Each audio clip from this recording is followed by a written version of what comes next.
성경 말씀 마태복음 22장 41절에서 46절. 오늘로서 마태복음 22장은 끝을 냅니다. 41절에서 46절. 바리새인들이 모였을 때에 예수께서 그들에게 물으시되 너희는 그리스도에 대하여 어떻게 생각하느냐? 네 자손이냐? 대답하되 다윗의 자손이니이다.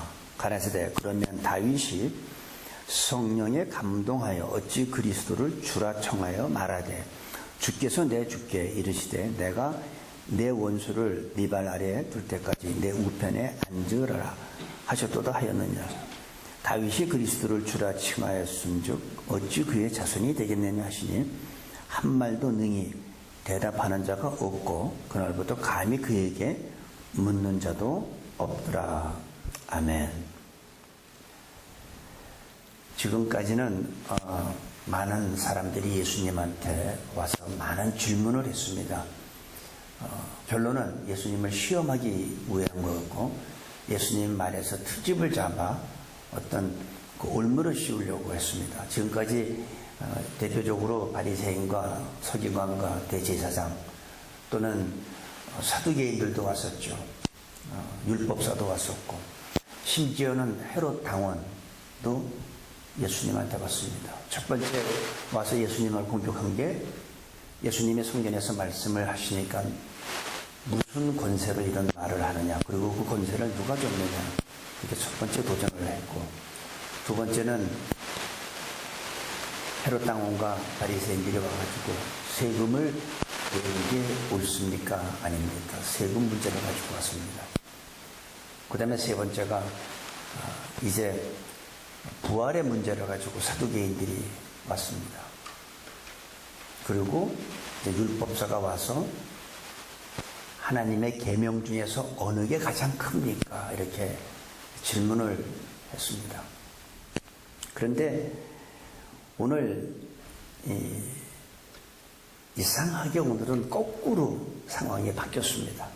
지금까지는 사람들이 다 와서 예수님한테 질문을 하고 공격을 했는데 반대로 예수님이 바리새인한테 질문을 하는 모습이 나와요. 예수께서 바리새인들이 모였을 때 그들에게 물으시는데 뭘 묻냐면 너희들이 생각할 때 그리스도에 대해서 어떻게 생각하느냐, 그리고 누구의 자손이라고 생각하느냐, 이렇게 두 가지를 질문을 합니다. 근데 이들은 그리스도에 대해서는 어떻다는 얘기를 안 하고 다윗의 자손인 것만 얘기를 하는 모습을 볼 수가 있어요. 예수님은 마태복음 16장에서도 제자들한테 질문을 합니다. 제자들한테 사람들이 인자를 누구라 하더냐, 그러니까 제자들이 침례 요한 또는 선지자 중에 하나, 예레미야, 엘리야, 이렇게 사람들이 보고 있습니다. 그러니까 예수님께서 제자들한테 그러면 너희는 나를 누구라 하느냐? 그때 베드로가 주는 그리스도시요 살아계신 하나님의 아들이라고 고백을 하죠. 예수님은 가끔 본인에 대해서 이렇게 어떻게 사람들이 알고 있는지를 질문을 합니다. 오늘 이 자리에서 바리새인들한테 질문했지만 만약에 예수님이 이 자리에서 여러분한테 너희는 나를 누구라 생각하느냐 하면 여러분들은 뭐라고 답변하시겠습니까?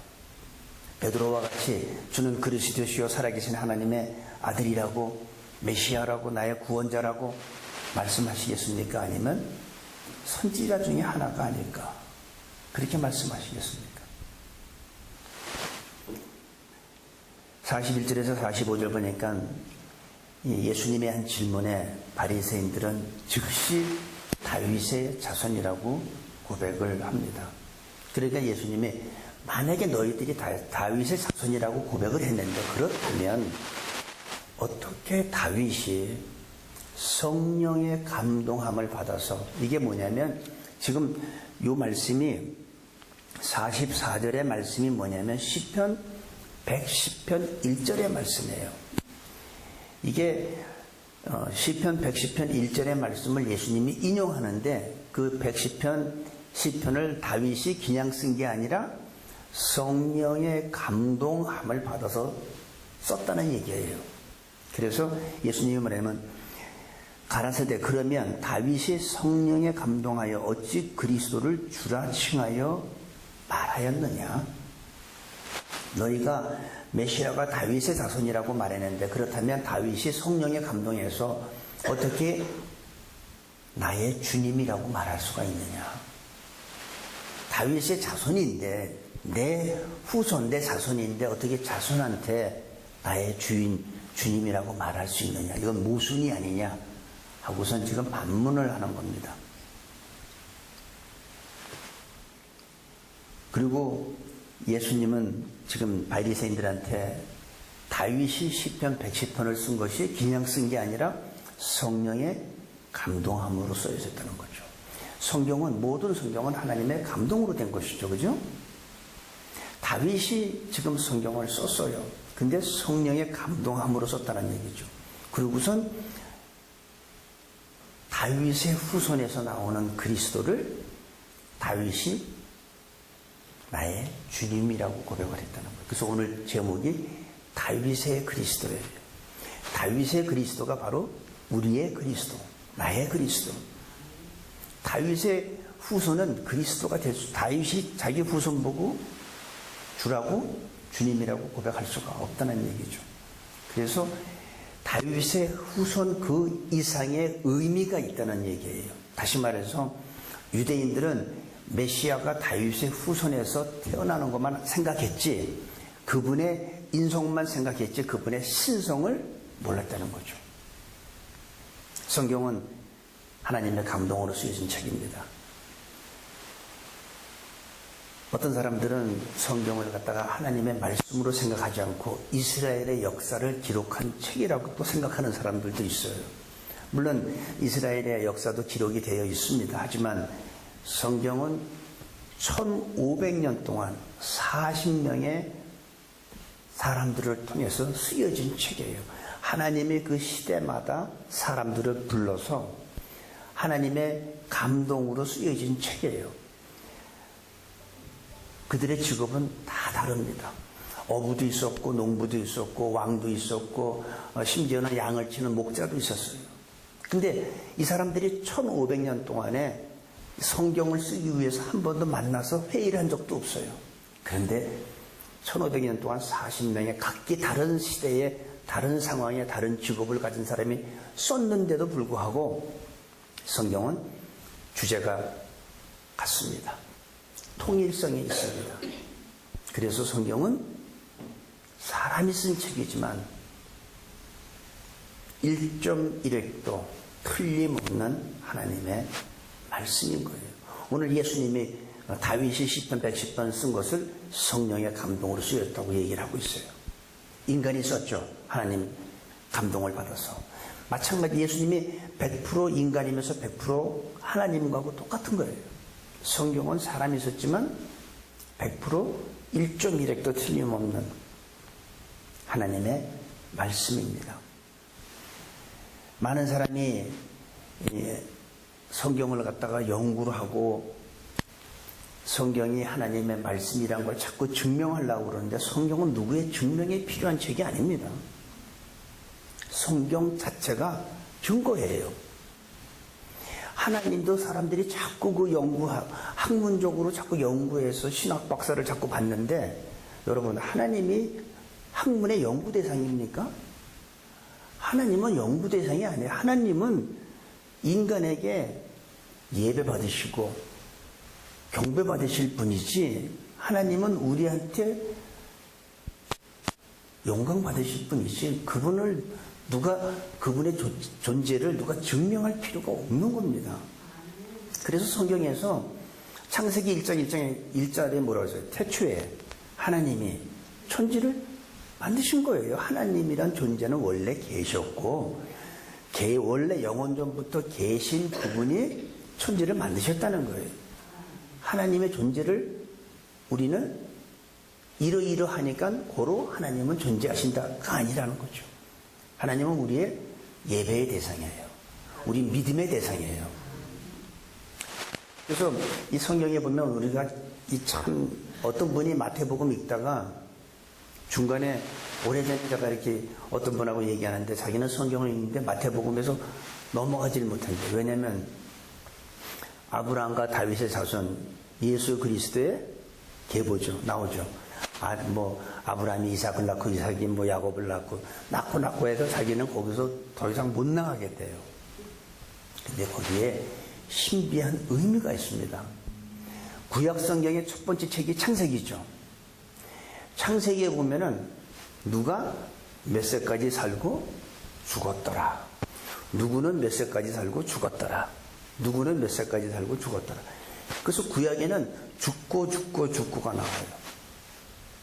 그리고 신약에는 낳고가 나와요. 거기에 우리가 신비한 하나님이 주시는 의미가 있어요.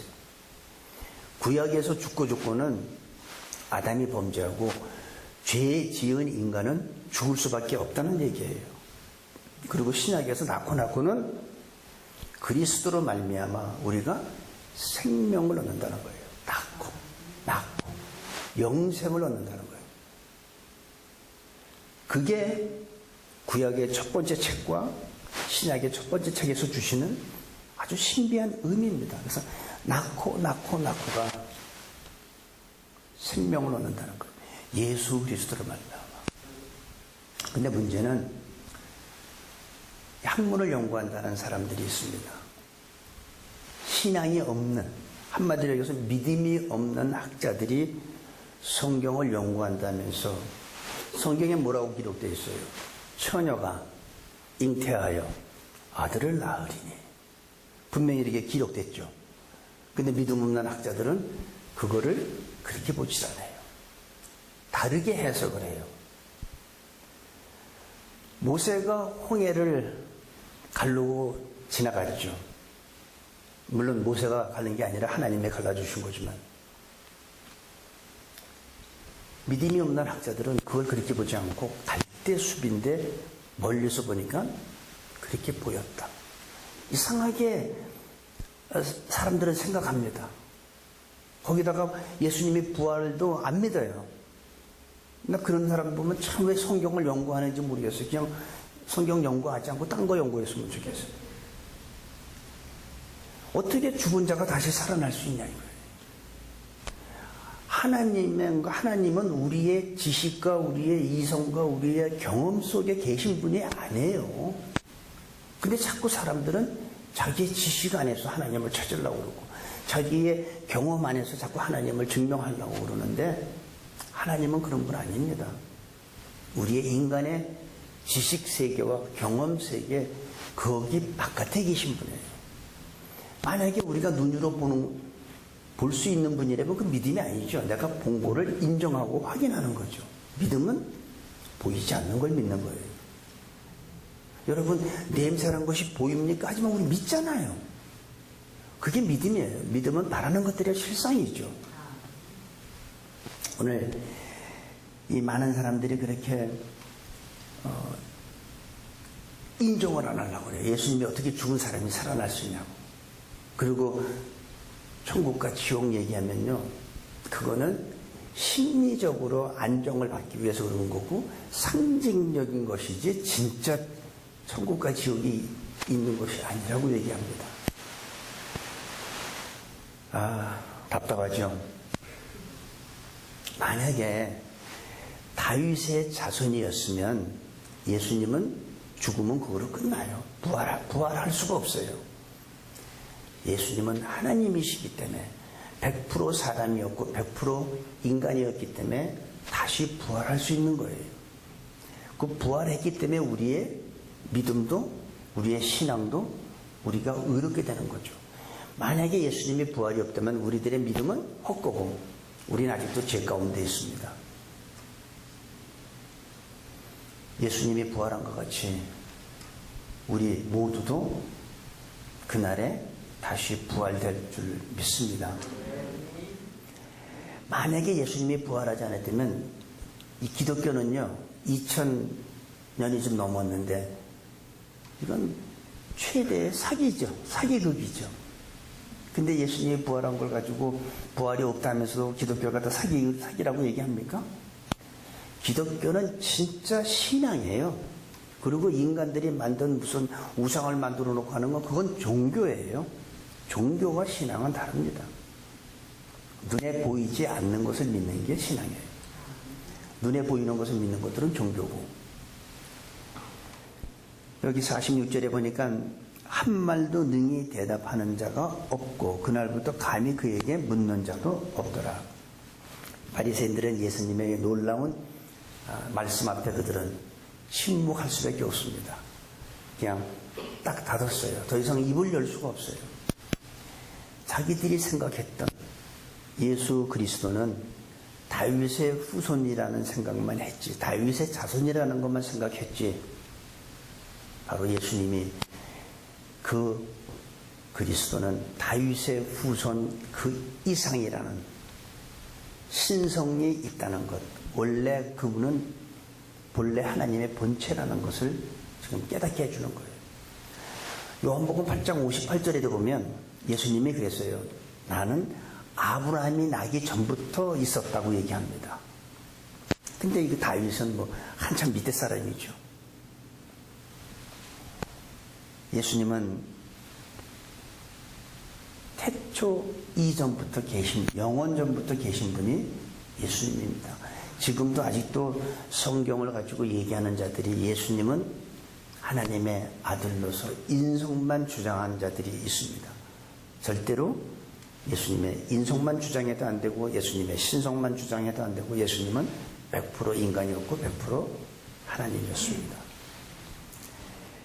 그분은 다윗의 고백한 대로 예수 그리스도 우리의 주님입니다. 다윗의 주님뿐만이 아니라 우리의 주님. 다윗의 자손으로만 생각한다면 예수님은 부활을 못했기 때문에, 부활을 못하면 여러분과 저는 신앙을 가질 수가 없어요. 믿음의 대상이 아니에요. 죽고 부활하지 못한다면 그 믿음의 대상이 아닙니다. 우리는 아직도 죄 가운데 있고, 우리가 예수님의 부활이 왜 중요하냐면 예수님이 십자가에 죽으신 것은 우리의 범죄함을 위해서, 우리의 죄를 위해서 죽으시고, 예수님이 다시 살아나신 것은 우리를 의롭게 하기 위해서 다시 살아나신 거죠. 그렇기 때문에 하나님 아니면 다시 살 수가 없습니다. 그래서 예수님은 목숨을 누가 뺏어가는 게 아니라 스스로 내놓기도 하고 스스로 취할 수 있는 분이 바로 예수님입니다. 그분이 다윗이 주님이라고 고백하는 그리스도고, 또한 우리가 고백하는 주님입니다. 예수님은 바리새인들한테 그렇게 했습니다. 하나님 것과 세상 것은 다르다. 하나님의 나라와 세상의 나라는 다르다고 그랬어요. 섞이지 말라고 그랬어요. 그래서 가이사의 것은 가이사에게, 하나님의 것은 하나님께 바치라고 했습니다. 그런데 요즘에 많은 사람들이, 믿는 사람들이 자꾸 하나님 거와 세상 것을 자꾸 섞어 놓잖아요. 어제도 잠깐 우리가 새벽기도 끝나고 잠깐 얘기 있었는데, 전 믿는 사람들이 촛불이든 태극기든 그 드는 거 안 했으면 좋겠어요. 그냥 믿는 사람들은 그냥 기도하면 되잖아요. 촛불의 힘이 셉니까? 기도의 힘이 셉니까? 그리고 대한민국 국민들이 진짜 법을 지키는 사람들이라면, 저는 이 설교하다가 자꾸 이 정치 얘기 안 하는데 너무 답답해서 그래요. 전 이 정치 같은 걸 저는 좋아하지는 않습니다. 법이 있는 나라고 법대로 처리하면 되고, 판사가 판결 내리면 그냥 그대로 따라주면 돼요. 자기가 원하는 결과가 안 나오면 또 난리예요. 그러니까 그건 무슨 내 뜻이 이루어지길 원하는 거잖아요. 적어도 예수님을 믿는 그리스도인들이 그 가운데 있다면 저는 내 뜻은 이거지만 내 뜻이 아니라 아버지의 뜻이 이루어지길 원합니다 라고 고백하는 게 믿는 사람들 아닌가요? 저는 좀 그랬으면 좋겠어요. 내가 촛불을 든 쪽에 있든 태극기를 든 쪽에 있든 관계없어요. 어떤 결과가 나오든 내가 원하는 결과가 안 나와도 우리는 받아들여야 돼요. 그게 아버지의 뜻이 이루어져야지 왜 내 뜻이 이루어지길 원합니까? 그래서 저는 이 세상 것과 하나님의 것은 섞이면 안 된다는 거죠. 달라요. 섞일 수가 없어요. 하나는 선이고 하나는 악이에요. 하나는 빛이고 하나는 어둠이에요. 공존할 수가 없습니다. 물이 배 안에 들어오면 어떻게 됩니까? 배는 가라앉죠. 죽죠. 배 안에 있는 사람들은. 똑같습니다. 교회 안에 세상 것이 들어오면 교회는 타락하게 되어 있어요. 그럼 교회 안에 있는 그 영혼들은 다 죄로 물들게 되어 있습니다. 절대로 세상 것과 하나님의 것은 구분해야 됩니다. 평생 동안 하나님의 말씀을 연구한 율법사들, 그들이 와서 예수님한테 어느 계명이 큽니까 했죠. 그들은 율법에 정통하고 전문가잖아요. 얼마나 성경을 해박한 지식을 갖고 있습니까? 그런데 그들한테는 이 진리가 감추어졌어요. 아무리 그들이 성경을 많이 알아도 그 진리가 감추어졌어요. 참 이 성경을 많이 아는 사람들이요, 영적으로 교만해져가지고 오히려 하나님을 대적하는 일을 해요. 오히려 성경을 모르는 사람들이 쉽게 예수님을 영접해요. 성경 좀 알고 뭐 좀 내가 연구 좀 하고 신학교를 내가 뭐 우수한 성적으로 졸업하고 그런 사람들 보면 성경에 있는데도 자꾸 부인해요. 방언 없어. 성경에 방언이 있는데도 없대요. 성경보다 자기 주장이 더 강해. 아니 하나님은 그때 방언 줬는데 지금 왜 방언 안 줘요? 하나님이 이제 늙으셔가지고 기운이 없어서 못 주나요?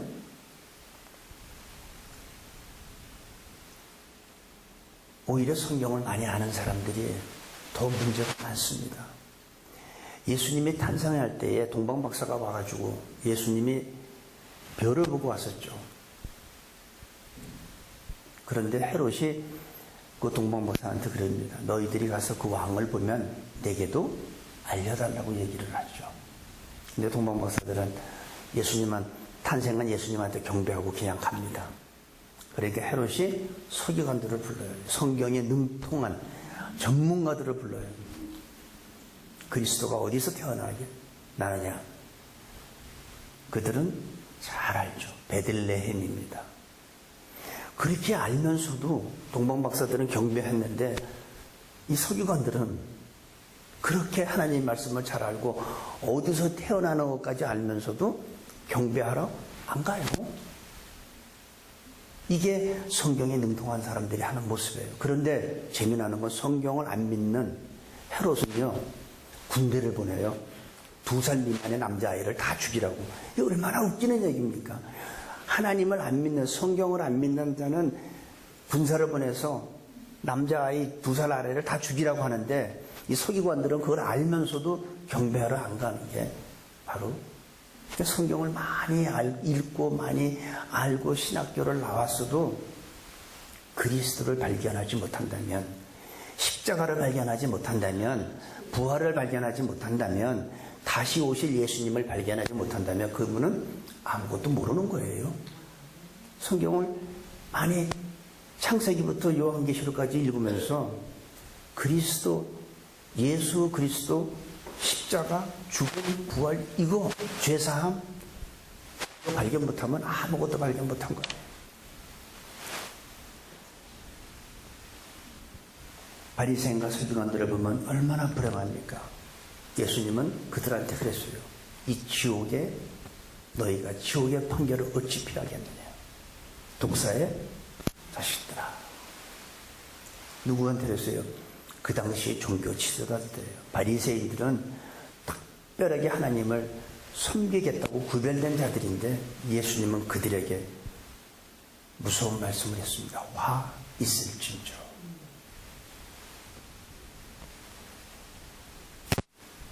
만약 우리가 하나님을 전심으로 사랑할 수 없다면 나는 하나님을 사랑합니다.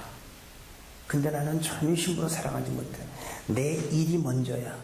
내가 이것이 먼저고 요것이 먼저고 요거 다 끝내고 그 다음에 시간 있으면 교회 가고 그렇지 않으면 오늘 예배 빠지고. 이건 전심으로 사랑하는 게 아니죠. 그죠? 왜 그럴까요?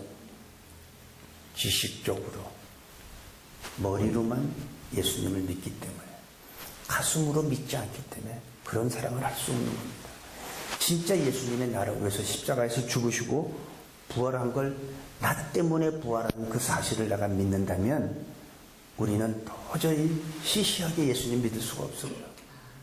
죽기 살기로 믿어야죠. 어떻게 그렇게 믿을 수가 있습니까? 그래서 저는 제가 믿는 하나님, 여러분도 똑같겠지만 내 아버지가 시시한 사람들한테 그런 대우받는 거 보면 내가 화가 나요. 내 아버지가 어떤 분인데 왜 사람들한테 그런 대우받아야 됩니까? 그분이 뭐가 아쉽다고. 전심으로 하나님을 사랑할 수 없다면 상식적으로, 지식적으로 믿기 때문이 아닌가 생각이 됩니다. 초대교회를 보면, 우리 사도행전을 보면, 초대교회를 보면 예수님을 믿는 사람들을 보면 그들은 부자도 없었어요. 그렇다고 무슨 권력 있는 사람도 없었어요. 그런데 그들이 성령 받고 어떻게 됐습니까? 그들을 통해서 나온 능력이 뭐였습니까? 사랑이었죠. 두려움이 없었죠. 용서였죠. 나를 돌로 때려 죽이는 사람도 스데반 집사는 저들을 용서해달라고 그랬어요. 사랑과 희생과 용서가 있었습니다. 그렇기 때문에 로마 정부가 무너진 거예요. 다른 능력으로 해서 로마 정부를 무너뜨린 게 아니라 그리스도인들이, 비록 보잘것없는 어부였고 세리였지만, 창녀였지만 그들은 성령 받고 나서 사랑했어요. 희생했어요. 용서했어요. 그것이 로마 정부를 무너뜨리게 된 하나님의 능력입니다. 그것이 바로 예수님을 주님으로 영접한 사람들이 갖는 놀라운 능력입니다. 우리들도 동일한 예수님을 믿는다면 나에게도 오순절날 성령이 임했던 것 같이 나에게도 불의 혀 같은 성령이 급하고 강한 바람같이 임한다면 우리는 그 예수님을 전해야 돼요. 전해야 돼요. 그 초대교회에 있던 사람들이 로마를, 유럽을, 아프리카를 다 변화시켰잖아요. 우리들도 바로 그 예수님을 진짜 내가 믿는다면 살아계신 분, 어떤 관념 속에 계신 그리스도가 아니라 실제 하시는, 살아서 우리와 함께 하시는, 이 가운데 임재하시는 그분을 우린 전해야 돼요. 천국 지옥 전해야 돼요. 만왕의 왕, 부활하신 예수, 다시 오실 그 예수님을 우리는 전해야 합니다.